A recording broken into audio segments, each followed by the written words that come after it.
my word. Oh, from the outside, Ackerman comes in. Crepo gets chewed up right away. We scrim LMQ a lot. I'm looking forward to actually playing them on Leon to see how we perform against them. 如果能赢他们，当然是对我们实力最大的一个肯定。 Stops the rest of that damage. Beautiful hitting special. I definitely think EG is one of the weaker teams this split. Curse is pretty much the same story as every time. A lot of promise, but it's just not working. Can Voyboy get the carry back on his shoulders? No! Obviously rooted in place. Big burst comes out. Shifter explodes him. The key to beating TSM is just shutting Bjergsen down. I think they're just overrated a little bit with a new lineup. We'll be able to just beat him flat out.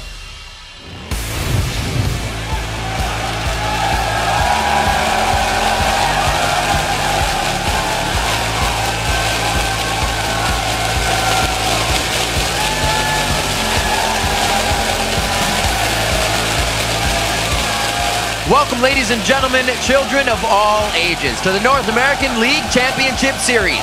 We're bringing you more of our Week 2 Summer Split action live in front of this packed house here in Los Angeles. To kick off our day, we have grouped up and are coming to you from the analyst desk. Hello, I'm Rivington Bison III, and sitting beside me are the greatest collection of Riftwalkers on the NALCS broadcast team. Sam Kobe Hartman-Kensler, Joshua Jet Leesman, and David Freak Turley. Gentlemen, let's set the stage for our games today. We got to hit Dignitas. They have grabbed a share of first place, and this is a team walking around with a little bit of swagger now. Yeah, and I mean, Dignitas kind of deserves to be walking with a little bit of swagger. I don't know if they should be, though, because they walked with swagger after their 3-0 start to Super Week, lost to Curse. An incredibly impressive win over LMQ, looking like the best team in North America again, but they still have that overconfidence. Yeah, I tend to agree. I think that the new lineup came in and actually fixed a lot of their issues. Crumbs gets to play the style he wanted, which he said yesterday. And basically, these guys are just really strong. They're the #1 team. It looks like it right now. Yeah, I'm just really happy that Crumbs finally has solo lanes that he's confident in, and he gets to play the style of jungle that he wanted to, being able to support them and buy vision. And speaking of somebody who's been at the top of the list and a team we're looking for, the two-time defending North American champs Cloud9 are looking a little more settled now. They're not quite themselves, but they've won 2 straight in a row now and are just a game back from the leaders. Yeah, Cloud9's regaining strength every single week. You're seeing them play better and better each time. They still say by their own ambition they've got room to grow, but this is a Cloud9 team that can still be the #1 team by the end of the split. Yeah, and it seems like as High goes, the team goes. High says health-wise he's back to pretty much 100% as far as feeling healthy, but the gameplay is still not quite there. That game yesterday was exactly what the doctor ordered for Cloud9. They got 3 kills, double buffed, and an early start for High. That's exactly what they needed to get their confidence back. Yeah. All right, 2 more teams we got to talk about. CLG and TSM share second with Cloud9, but after their big showdown Saturday, these teams look like they are heading in opposite directions. Let's start with CLG. Yeah, I'd say that Seraph and CLG are definitely headed in the right direction. But I want to reiterate my point about Seraph from yesterday, that he's a top laner that's going to take a while for the team to work with. CLG, once again, bringing in someone new. They don't get instant results, and it's showing. Yeah, also someone who's mainly a solo queue player as far as experience is concerned, has some transitional times to the core group that's been together for a while for CRG.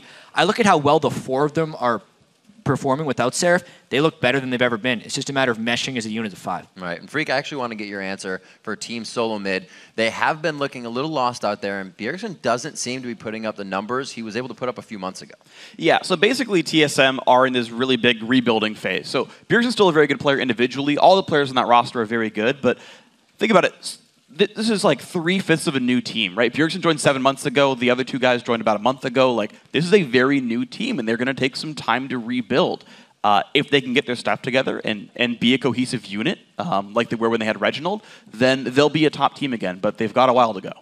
All right, well, those are the storylines, but let's see what stood out to you with hashtag LCS Big Plays. Yeah, first up, it was LMQ versus Dig. Zion had that no-look pass of an Ancestral Spirit Blade to someone's face. At face roll, Toby says, the snipe from Zion Spartan with the rally to get the kill on Shyvana was just epic. Here's your number 3. Yeah, they're hitting level 6 breakpoints a little bit earlier as well. Can he land? Oh, over the shoulder! Well, you heard Jat talk about it. Hitting level 6 first. Yeah. That's how you get the kills. LCS big casts. Well, next up, though, and from the same game is Shifter killing Ackerman from long range. At Powert, Tom writes, Shifter from downtown. Here's your number 2. A great heal coming out there from Shifter on the Summoner spell, and it's going to be a big chain. Oh, wow! Oh, he knocks it down! I just want to say that he basically made 2 shots right there. Bouncing Bomb and the ulti both hit, so double points for Shifter. Finally, though, from CLG versus TSM, it's the Afro Ball delivery system. At Matt Mack tweets, the ball delivery cow. Deja Vu, Lincoln Afro Moo giving TSM the Wombo combo. What can Moo do for you? Here's your number 1. Not going to be that effective. Yeah.